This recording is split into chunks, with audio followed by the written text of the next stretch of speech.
billahi minasyaitonir rajim. Bismillahirrahmanirrahim. Wa ma umiru illa liya'budullaha mukhlishina lahud-din hunafa wa yuqimus salata wa yu'tuz zakata wa dzalika dinul qayyimah. Shadaqallahul azim. Allah. Alhamdulillah. Sahabat-sahabat Kaso, ketemu lagi kita di Ngawur, ngaji sahur, yang sambil antum santap sahur, kita juga sambil dengerin ilmu-ilmu ngaji. Tentu ilmunya bukan dari saya, bersama guru kita, Ustadz Afif. Assalamualaikum Ustadz. Waalaikumsalam. Ngomong Ustadz, udah sahur belum nih? Beres. Udah beres ya? Aman. Masya Allah. Kalau nggak sahur, kayaknya puasanya ntar nggak kuat nih. Ustadz, kita udah masuk minggu ketiga nih, tentu udah banyak kita merasakan, apalagi khususnya teman-teman sahabat-sahabat Ngawur yang ada di Jakarta ya, hampir minggu ketiga ini minggunya panas terus nih Ustadz. Minggu pertama, minggu kedua kita dikasih nikmat sama Allah, hujan di mana-mana hujan.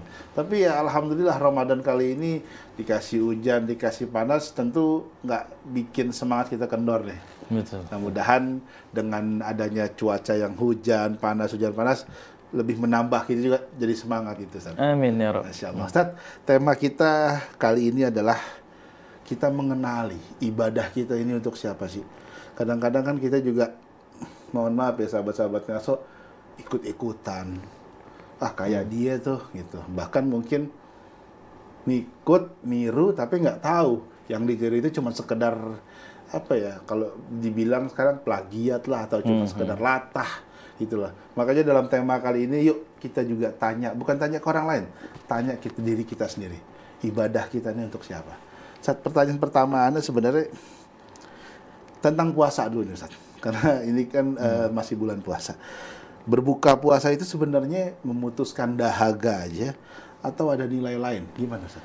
Nah, alhamdulillah kita mungkin udah hari yang keberapa kita sahur, kemudian berpuasa. Udah berapa kali kita berpuasa gitu ya. Udah berapa kali juga kita berbuka puasa. Sebenarnya kalau ditanya buka puasa itu memutuskan dahaga. Nah, di redaksi salah satu riwayat doa dari Nabi Muhammad SAW itu adalah zahabaz zama wabtallatil uruq. Telah hilang rasa dahaga. Berarti saat buka puasa itu salah satunya adalah memutus dahaga. Salah satunya zahabaz zama wabtallatil uruq, dan udah basah tenggorokan. Karena kena air. Ya. Makanya baca doanya itu habis kena air. Ya. Oh, habis kena air. Baca doa buka puasa itu habis ngebatalin. Jangan baru mau buka langsung Allahumma laka sumtu. Nah, tapi makan dulu, minum dulu, kena air dulu. Karena reaksi riwayat yang lain gitu, zahabaz zama. Udah hilang dahaga, wabtallatil uruq, basah tenggorokan, wasabatal ajr insyaallah, dan tetap mendapatkan pahala insyaallah. Nah, di sini sebenarnya maksud dari buka puasa di sini bukan cuma sebatas menghilangkan dahaga. Bukan sebatas menghilangkan dahaga, bukan cuma sebatas lagi memanjakan fisik, memanjakan badan. Banyak di antara kita ini hobinya memanjakan fisik, memanjakan badan. Saat lagi berpuasa, kita manjain fisik kita dengan tidur banyak. Ya. Atau banyak tidur. Apa bedanya? Tidur banyak tidur. Cuma dibalik doang kali. Nggak ada bedanya. Ya, jadi saat dia berpuasa, dia banyak tidur. Banyak tidur. Itu manjain fisik. Sebenarnya kan fisiknya itu kan emang maunya tidur, maunya dimanjain fisik. Harusnya dibawa aktivitas. Bukan nggak boleh tidur, kebanyakan yang nggak boleh. Banyak tidur yang nggak boleh. Kemudian, saat buka puasa, kita manjain fisik lagi. Ya nggak? Bahkan dari jam 5, kita udah nenteng-nenteng takjil. Sebelum jam 5 malah Ustaz. Sebelum jam 5, udah beres campur, gorengan, bahkan nasi padang. Seluruh pikiran kita terfokus ke tentengan yang kita bawa. Kemana aja, alangkah indahnya nanti pas buka puasa, kena es campur, makannya nasi padang, nanti tambah. Itu di pikiran itu dalam rangka memanjain fisik kita. Padahal salah satu esensinya, yang lebih penting, yang utama yang harus kita manjakan ialah manjakan roh. Oh, manjakan roh. Rohnya di sini perlu ada kehadiran roh. Kehadiran roh gimana saat berbuka puasa? Saat spot berdoa, saat buka puasa. menjelang berbuka bagaimana posisinya. Posisinya sudah dalam keadaan berzikir. Menantikan adzan maghrib, artinya menantikan seruan dari Allah, bukan menantikan ayo kita buka luas-luas hawa nafsu kita untuk menghantam gitu. Itu jadi saat momen buka puasa tuh jangan lagi menghilangkan dahaga biasa aja. Itu anak kecil pun juga sama kayak begitu. Anak kecil mah gimana sih nantiin, kalau saya punya anak tuh lagi belajar puasa, dia bukan menantiin adzan maghrib. Mbak, udah boleh makan belum? Udah boleh makan belum? Pertanyaannya gitu. Belum. Namanya Fatimah. Belum kan Fatimah? Masih jam 6 kurang seperempat. Belum azan gitu. 5 menit lagi lah nanya, Mbak, udah boleh makan belum? Udah boleh minum belum? Ya sama dong sama kita yang udah gede, kadang-kadang mau menantikan makan nanti. Maka ketika adzan maghrib, disuruh ngebatalin, kemudian menyegerakan berbuka, minum. Tapi jangan lupa doanya. Ya, disitulah ada rohaniah saat berbuka. Jadi lagi berbuka puasa, menghilangkan dahaga, betul, salah satu poinnya menghilangkan dahaga. Tapi dapetin rohaniahnya dalam doa. Dan itu menjadi spot doa diijabah.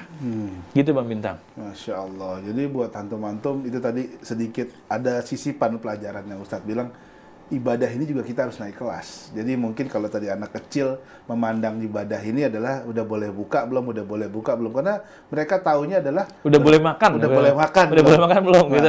Itu mungkin buat anak kecil ya Ustaz ya. Teman kalau udah di level-level yang kita, ya mohon maaf, kita juga harus meningkatkan kualitas ibadah kita. Jangan cuma sekedar mengejar kapan bukanya, kapan minumnya atau kapan makannya, tapi apa ibadah-ibadah yang udah kita membersamai untuk berbuka itu. Masya Allah, itu ilmu dari tapi kebanyakan orang kalau udah kena makanan, dia lupa sama doanya deh. Coba perhatiin, kita buka puasa berapa orang? 10 orang ya. Berapa orang yang benar-benar dia menjalankan doa, zikir, manfaatin spot tersebut. Kebanyakan fokus udah hantam sana, hantam, kena makan udah lupa semuanya. Takut bakwannya dicomot dia nih. Takut lontongnya tadi geser ke situ tuh. Walau pikirannya ke situ Ustaz. Padahal di dalam rahasia itu ada waktu-waktu mustajab ya Ustaz. Betul. Masya Allah, itu yang nggak kepikiran sama kita. Ustaz, ini yang kedua adalah kadang-kadang kan kita, mohon maaf ya, ini kita majelis Rasulullah bukan mau mengadu atau gimana pun, kita memandangnya secara sudut yang normal-normal aja. Di Jakarta ini ada yang tarawehnya 10 rakaat atau 11 sama witir. Di majelis Rasulullah kita 23 sama witir. Nah, yang Anda mau tanya, bagaimana Ustadz memandang yang 10 atau yang 20 ini? Kadang-kadang mohon maaf, ada beberapa Ustadz yang kasih ceramah, di sana 10 rakaat, 11, cuman suratnya panjang-panjang. Atau membersamai juga dengan isian-isian ceramah. Nah, kalau di masjid sini 23, cuman suratnya cepet-cepet. Nah, bagaimana? Sebenarnya kita bisa ambil pelajaran dari perbedaan ini apa Ustaz? Tapi jangan dijawab dulu Ustaz. Buat teman-teman sahabat-sahabat ngaso yang udah ngangetin sayurnya sebelum waktu imsak, kurang lebih sekitar ya masih ada 30 menit lagi. Kita akan kembali setelah yang satu ini. Jangan kemana-mana. Assalamualaikum.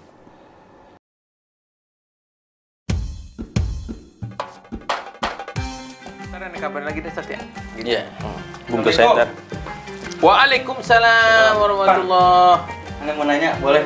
Ya boleh. Ini mau nanya serius, nggak kayak kemarin-kemarin. Iya. Apa sih? Anda buka-buka IG tadi.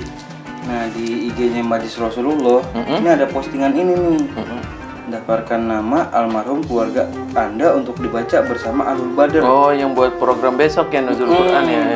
100.000 per nama. 100.000 per nama untuk almarhum atau almarhumah. Maksudnya maksudnya gimana ini? Oh, Ibnu nanya maksudnya gimana? Jadi apa saja coba dijawab. Tapi lagi iya lagi yang kena. Iya. Dengerin tadi. Bener ya. Jelasin. Udah Ustaz aja yang jawab. Ya udah. Jadi ini MR memfasilitasi buat jamaah MR yang mau berinfak. Kan momennya bulan suci Ramadan ya. Diungkapkan bahwa kana sallallahu alaihi wasallam ajwadan nas wa ajwadu ma yakunu fi Ramadan. Adalah baginda Nabi SAW sosok orang yang paling dermawan. Dan kedermawanannya bertambah ketika di bulan suci Ramadan. Itu Rasulullah SAW. Maka boleh nih kita mencontoh nih. Ya, jamaah yang mau berinfak bisa melalui rekening Majelis Rasulullah SAW. Infak di bulan Ramadan, kemudian infak untuk dirinya, dan infak diniatkan untuk almarhum dan almarhumah yang udah wafat. Jadi infak bukan double, triple. Plus. Nah, gitu. Jadi gitu udah jelas kan? Jelas banget. Ya udah sini dah, kalau nama ente mau didaftarin ke nama ente. Jangan, kan Ane belum meninggal. Kalau Ane belum meninggal nggak apa-apa. Tapi jujur Ane pengen tuh nama Ane nanti tuh disandingkan dengan Siapa yang nggak mau, Bang? Iya, begitu. Jadi nama ente Ane tambahin ya. Iya kan Ane juga belum meninggal gitu. Ya, Jadi bye aku mau nambahin buat nama nenek Ane nih situ. Oh, ente mau daftar buat nama Iya, nenek ente. Ane Iya. juga. Ane sebenarnya bukan nama Ane, sama Ustaz Tohir. Iya. Tapi sini ntar. Udah ya. Iya dah. 1.000 tapi. Ya, ntar 1.000 Ustaz. Buat Boleh kan? orang tua. Bisa kan? Hah? Bisa. Ya alhamdulillah nih Ane terima tuh. Iya, Ya, alhamdulillah. 1.000. Ya dah ya, Ane nyari Bisa takjil kan? aja ya. Ya. Ya, Ntar Ustaz. Ane bikin namanya Bukan ya. 1.000, toiletnya 2.000 dulu. Ngaco aja.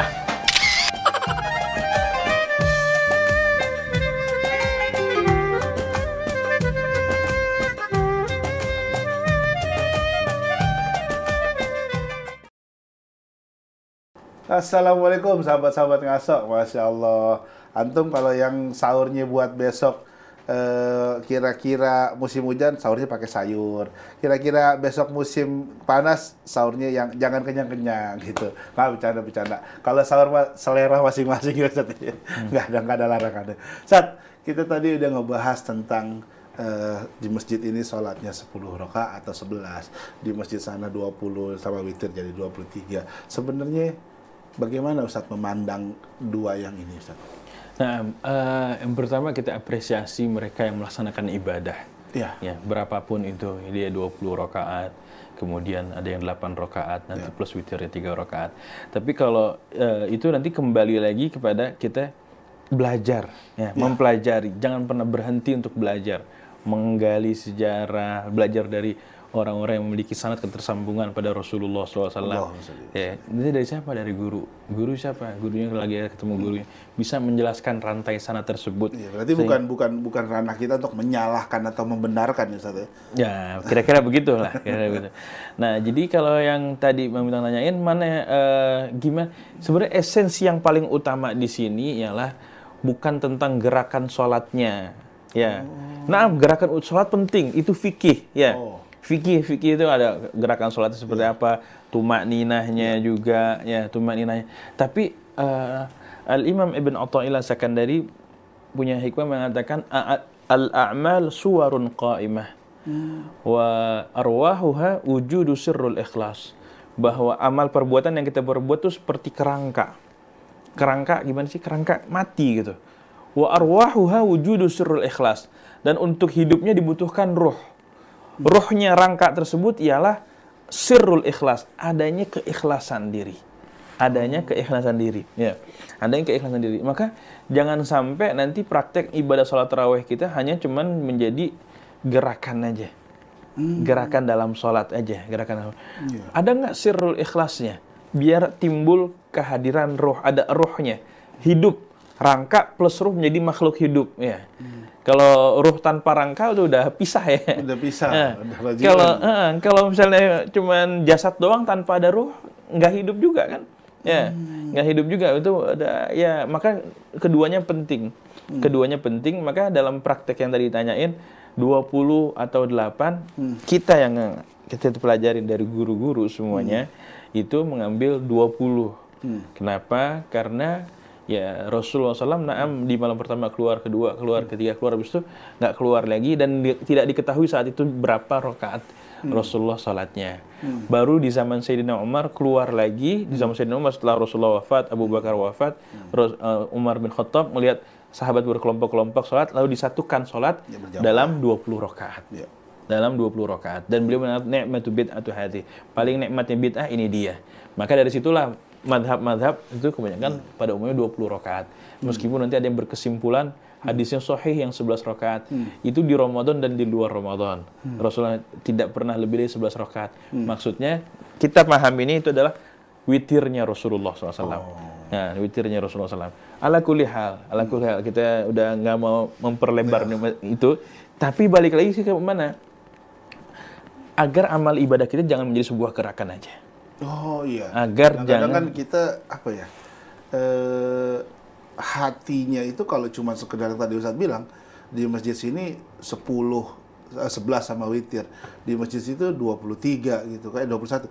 Nah ini apa namanya, cuma sekedar menjadi hitung-hitungan angka aja, atau lebih dari itu sebenarnya kita targetkan? Yang kita harapkan lebih dari itu. Yang kita harapkan lebih dari itu. Coba sekarang udah 20 hari Ramadan, coba 20 kali 20 rakaat, 400 rakaat. Misalnya. Ini ngomongin tarawihnya. Ya, misalnya kan ngomongin tarawih itu udah 400 rakaat, saya 20 hari Ramadan. Bayangin 400 rakaat. Ada nggak kita di situ rohnya sholat dalam 400 rakaat tersebut? Berapa kali kita merasakan rohaniyahnya?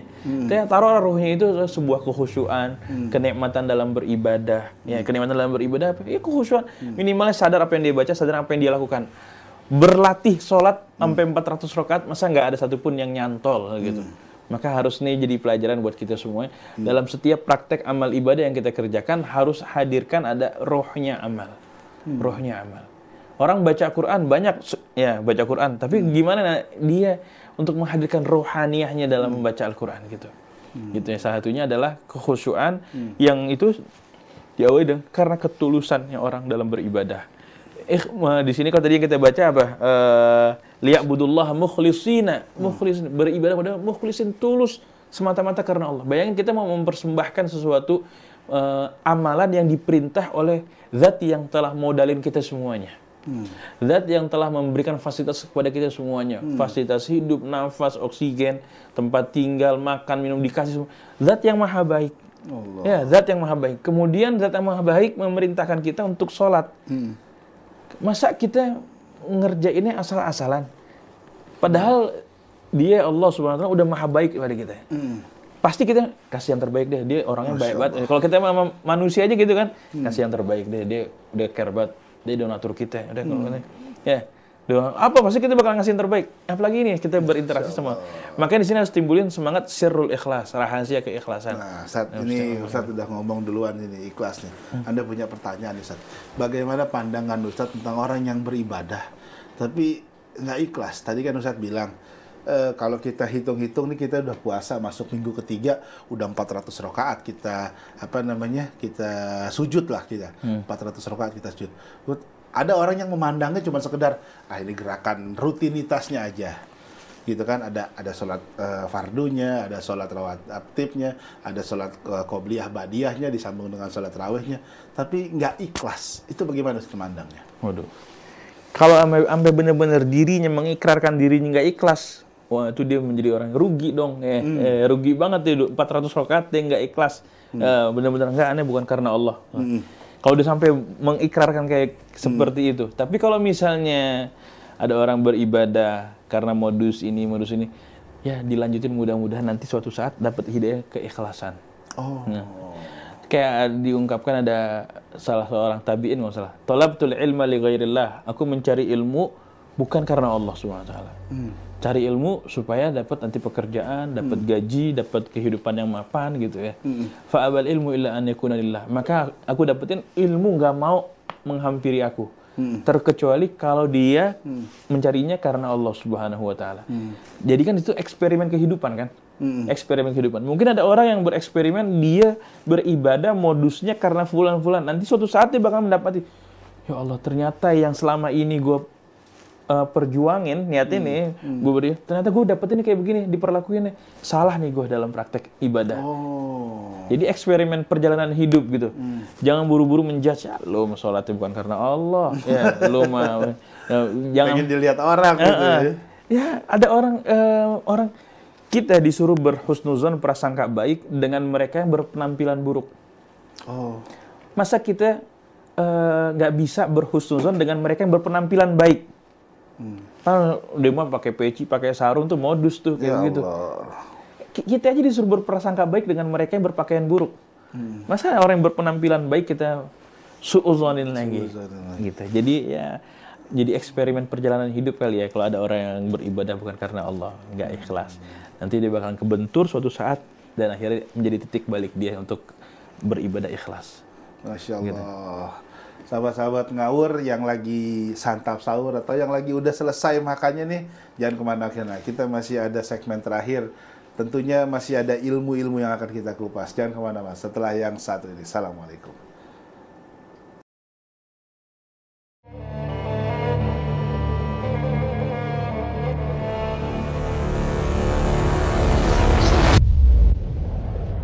Maka Allah Subhanahu wa Ta'ala menjadikan malam nuzulul Quran adalah malam terbitnya hidayah untuk terus menerangi permukaan barat dan timur hingga akhir zaman. Ya Rasulullah, apa pendapatmu tentang sahabat-sahabatmu kaum Ahlul Badr itu, pasukan Badr? Rasul berkata, afdalul muslimin, orang muslim yang paling afdal adalah Ahlul Badr.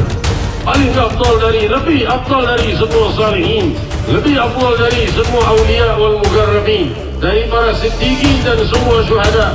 Yang paling afdal adalah Ahlul Badr.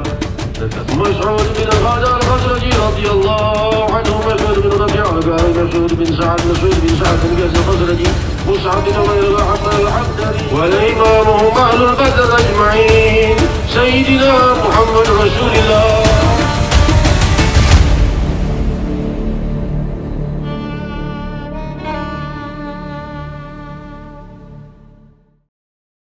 Assalamualaikum sahabat-sahabat ngawur.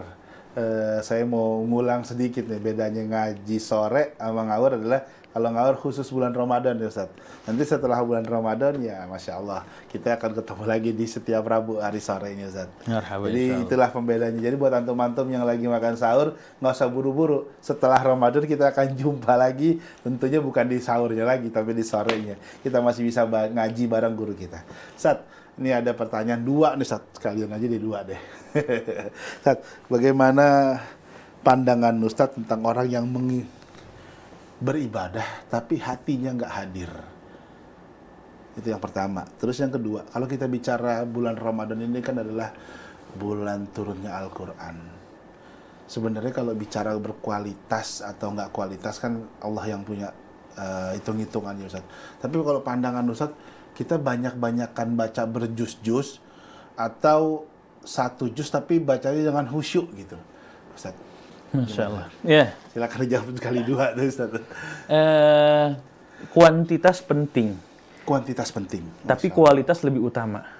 Allah. Ya. Itu. Kalau misalnya dirasa katanya udah aneka macam ketakwaan itu Allah Subhanahu wa Ta'ala menjadikan ketakwaan itu nggak satu jenis. Tapi banyak macamnya.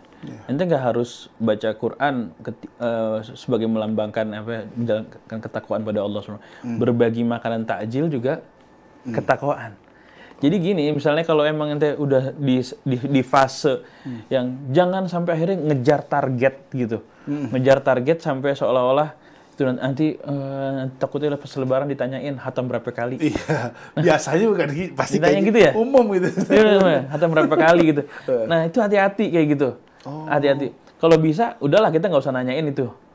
Sebab kalau kita nanyain, kalau dia emang hatamnya banyak, takutnya dia sombong. Kalau dia hatamnya sedikit, dia berkecil hati juga nggak bagus. Gitu. Jadi mendingan nggak usah ditanya sekalian, apresiasi, mudah-mudahan amal ibadahnya diterima, gitu aja. Nah saat dia beribadah, mana yang lebih benar? Ya kuantitas bagus, penting, tapi kualitas lebih penting lagi. Kalau ente misalnya lagi semangat baca Quran, fadhol baca Al-Quran. Nanti sampai, capek juga baca Quran, tutup Qurannya, berangkat ke takwaan yang lain. Fa'idha faraghta fansab. Udah selesai satu pekerjaan yang lain. Bantu apa yang ente bisa bantu di masjid, bantu pengurus zakat atau apa, itu kan bagian dari amal ibadah. Jadi ya membaca Al-Quran di bulan suci Ramadan keutamaannya besar, tapi juga jangan memaksakan sampai akhirnya motivasinya itu dia. Takut nanti kalau ditanya, itu kan sebuah kesalahan lah gitu. Kira-kira begitu, Bintang. Masya Allah. Ya, kehadiran sholat juga, kehadiran sholat sama juga, kehadiran sholat. Kekhusyuan dalam sholat. Ente belajar khusyuk, ya udah. Awalin dari takbiratul ihram, gagal di takbiratul ihram, cobain di iftitah, gagal di iftitah, cobain di Fatihah. Oh, gagal nih, ulangin lagi di dua rakaat berikutnya, ulangin lagi di 2 rakaat berikutnya. Jadi momen Ramadan sebenarnya momen latihan banyak banget. Banyak banget. Latihan puasa ente, latihan buka puasa, latihan sahur, latihan sholat, latihan ngaji, banyak. Gitu. Masya Allah. Gitu, Bintang. Ustaz, pertanyaan terakhir nih Ustaz. Apalagi? Bagaimana hukumnya kalau orang yang nggak mampu bayar zakat? Kadang-kadang kan secara status ekonomi kan kita memandangnya kan zakat itu secara rukun. Tapi secara rasional keadaan kita yang paling tahu. Ini orang nggak mampu bayar zakat. Ini masalah fikih. Kalau nggak mampu, ya udah nggak usah bayar zakat. Tapi kan standarnya mana?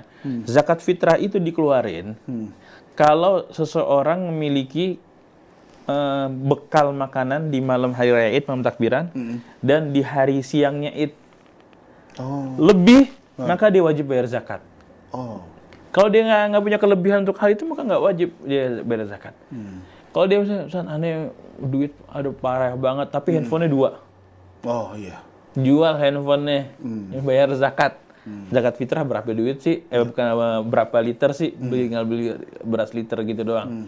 Jadi baik lagi kalau dia nggak mampu. Tapi bukan mustahil, bisa aja dia di satu lain dia termasuk orang yang berhak menerima zakat, di satu sisi dia juga berhak orang yang punya kewajiban mengeluarkan zakat. Bisa dalam satu orang. Nah, dia punya kelebihan rezeki di malam Id dan di hari Idnya. Tapi habis itu nanti setelahnya dia dalam kehidupan pas-pasan, berarti dia orang yang kategori fakir lah. Dia saat itu keluarin dulu, keluarin zakat. Nanti dia bakal bisa menerima lagi. Bisa menerima, di satu sisi dia berhak menerima. Gitu, Aminah. Masya Allah. Tapi ini kita berkaca kepada kasus saudara-saudara kita yang sedang tertimpa musibah longsor, musibah kebakaran, atau mungkin musibah-musibah yang lain gitu. Pada hari itu dia nggak ada uang untuk bayar zakat. Gitu. Pada hari itu ya Ustaz ya. Bagaimana ilmunya itu Ustaz? Nggak wajib zakat berarti. Nggak wajib zakat. Ketika di rumahnya hancur, perbekalannya hancur, nggak ada apa-apa, kena longsor, kena banjir, ya udah saat itu dia cuma bawa badannya doang. Besok makan apa nih? Nggak tahu. Nah ya udah dia nggak kena kewajiban zakat. Nggak kena kewajiban gitu. zakat. Dan berhak menerima zakat saat itu. Berhak. Insyaallah. Itulah sahabat-sahabat ngawur pentingnya mengenali ibadah kita. Ustaz, sebelum kita tutup kasih kata-kata dulu nih Ustaz nih. Buat sahabat-sahabat ngawur yang udah masuk ke minggu ketiga nih biar tambah semangat kita meraih penutup akhir di awal Syawal. Silakan Guru. Alhamdulillah Ramadan udah berlalu sebagian besarnya, tinggal sebagian kecilnya aja. Kita sudah berjuang beramal. Perjuangan berikutnya ialah perjuangan berdoa meminta kepada Allah agar amalnya diterima oleh Allah SWT. Sebagaimana kita mati-matian berjuang bersungguh-sungguh dalam beramal, sama juga berjuang bersungguh-sungguh dalam berdoa agar amal ibadah kita diterima. Gitu. Masya Allah, itu dialah kata-kata motivasi. Mudah-mudahan bermanfaat buat sahabat-sahabat ngawur dan khususnya buat Al-Fakir juga. Kita akan ketemu lagi, saya akhiri program ini. Kita jumpa Rabu minggu depan, masih di acara ngawur, ngaji sahur bersama saya dan guru kita Ustaz Afif. Saya pamit, akhir kata, Assalamualaikum warahmatullahi wabarakatuh.